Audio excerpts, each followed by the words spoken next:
Right, hang on to the end of the video to find out pricing between myself. I'll reveal the price that we did and also other sparks that quoted for the job. Yo, welcome back guys. Nick Adams here in the background. We are doing a little cool job today. It's a big homemade garage in a huge garden.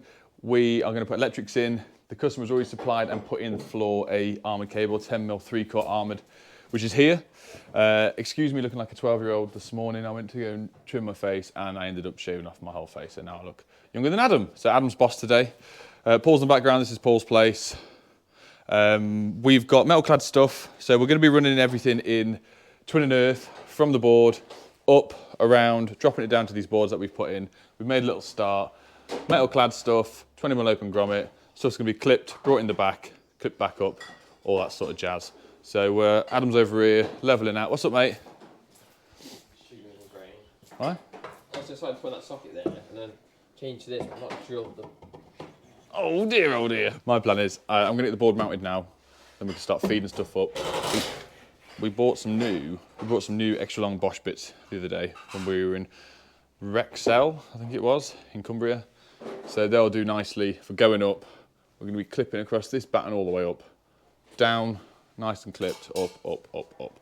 So let's get this on, let's get the back of the board cut out, and I might land the cable to start with while Adam's just running around and putting some boxes on. So what the plan is with the board, normal 6-way board with a surge, they just come as standard now. We knock the back out, as we do, so rear entry on the back. The supply coming in from the house, it's a TT system, so there's a spike directly outside the DNO box, outside the house. The armour cables ran from there, so all we're going to be doing is putting a KMF switch to rate it down to, I think we've got a 60 amp switch for 10mm, was it 40? Double check. Non-RCD protected because it's a feed cable, which will allow us from up here, we can put RCBA board and cover it. We've got a 32mm for a ring main and a 6mm for, 6 amp, 32 amp for the ring. And then we're going to do a 6 amp for the lighting circuit. We should have 3 different lighting circuits. All these bay lights that are going in here, these are Ansel ones.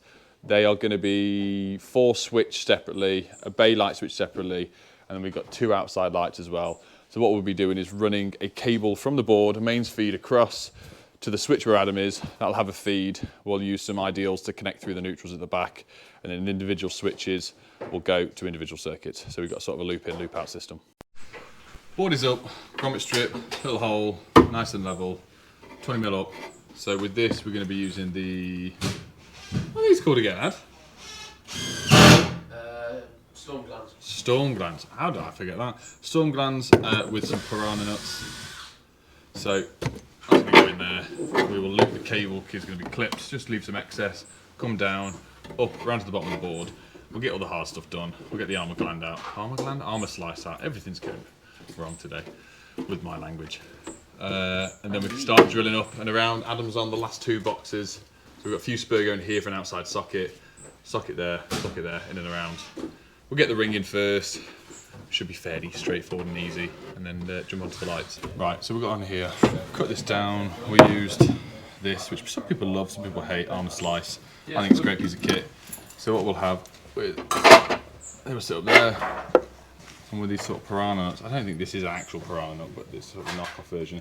It's got riffles on it, ribbed for pleasure, which sit in there. So as that goes up, it sort of chips some of the paint away, bites onto it, gives it a good connection on there. So that'll be swept in. I can't really do this. There's not much place to put the camera with the right angle. So get this in place and we'll start running cables, get some footage. We missed it on lot.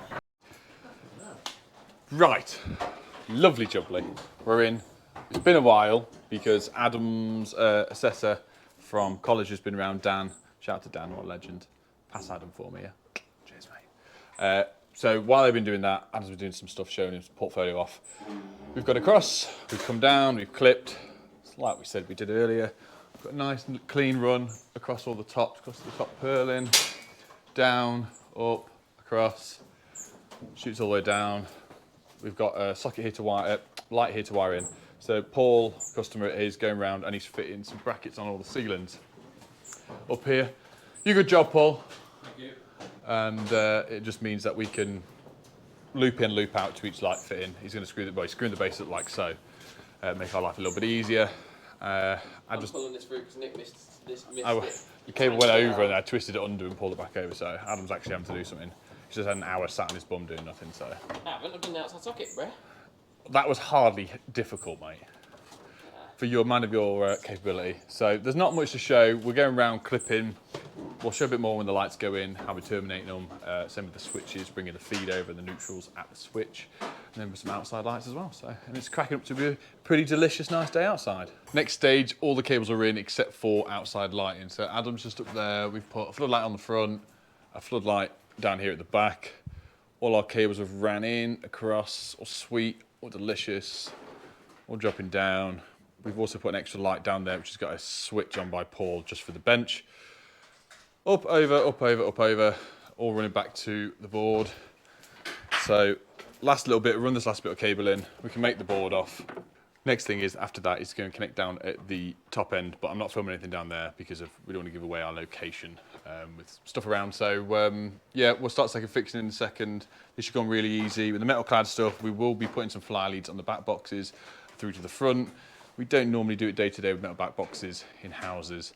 I don't really see the point because it's already earthed through the socket itself, but people want to say difference, which is fine. But so far, continuing to cracking job. It's going to look really nice at night. And hopefully, Paul, when this is all on tonight, can you take a few pictures for us so I can put them at the end of the video? Sweet. Right, so I've done the switch now, and I'll just run through the process. So what we have is we've got feed in, a feed out, so loop in, loop out, and we have 3 different switches. So we've got outside lights, bay light, and then 3 other lights. So we've linked through all the neutrals, linked through all the earths. We've got an earth fly lead to the back box there. And then from there, we have our feed in, and that one there is our feed out, with some links in between to supply the cable.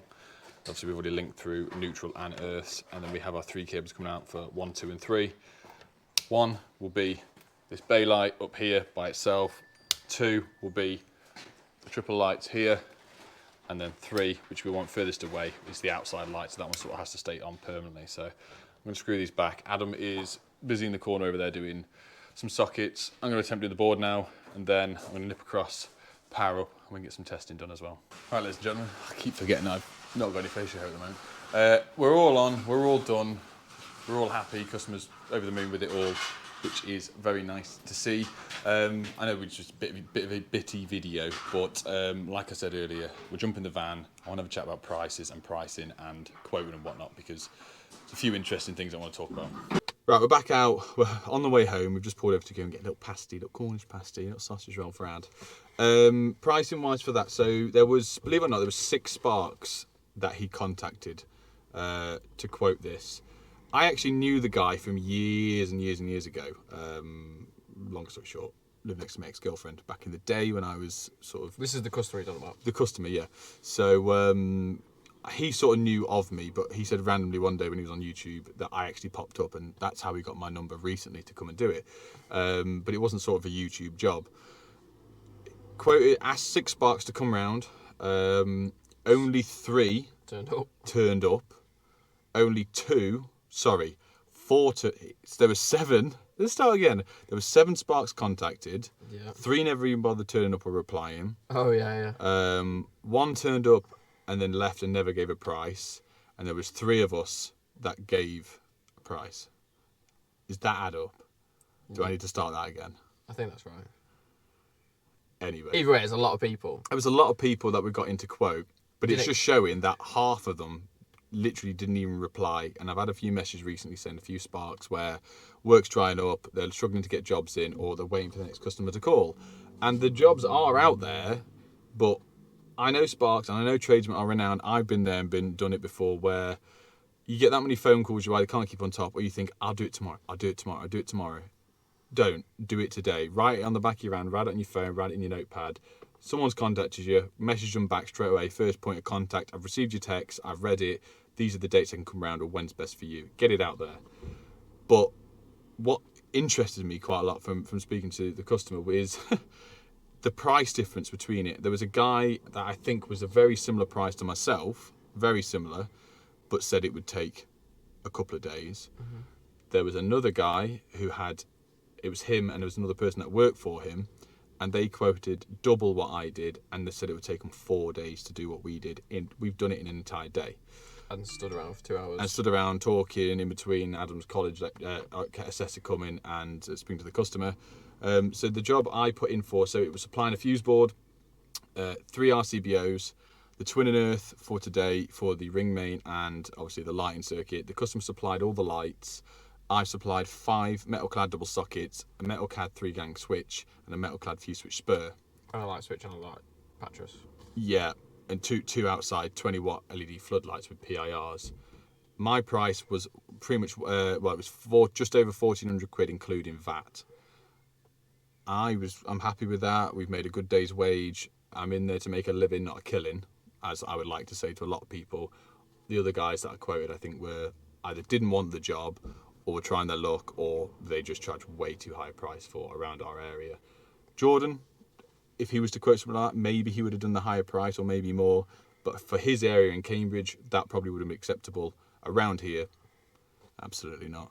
So yeah, it's price revealed for that. Let me know what you guys think of. You'd have been in a similar situation. It was a good day's graft for me and Adam. It's 6 o'clock now. We got there at 8:30. We have talked for a little bit. We could have been home probably an hour earlier if we were just full tilt with it. Testing with the because we exported the TT that was already down at the house. That come out 16 ohms, which was incredible really. That's the lowest reading I've ever got on a spike ever. Because our best ever before was 19 ohms, which was in Nosa where we're from. So yeah, hope it's been some help, guys. Like, subscribe, and all that jazz. Anything you want to add, mate? No, I'm not very happy. The customer didn't accept my weekend quote for that job. Jesus Christ. Take care now. Bye bye. Bye.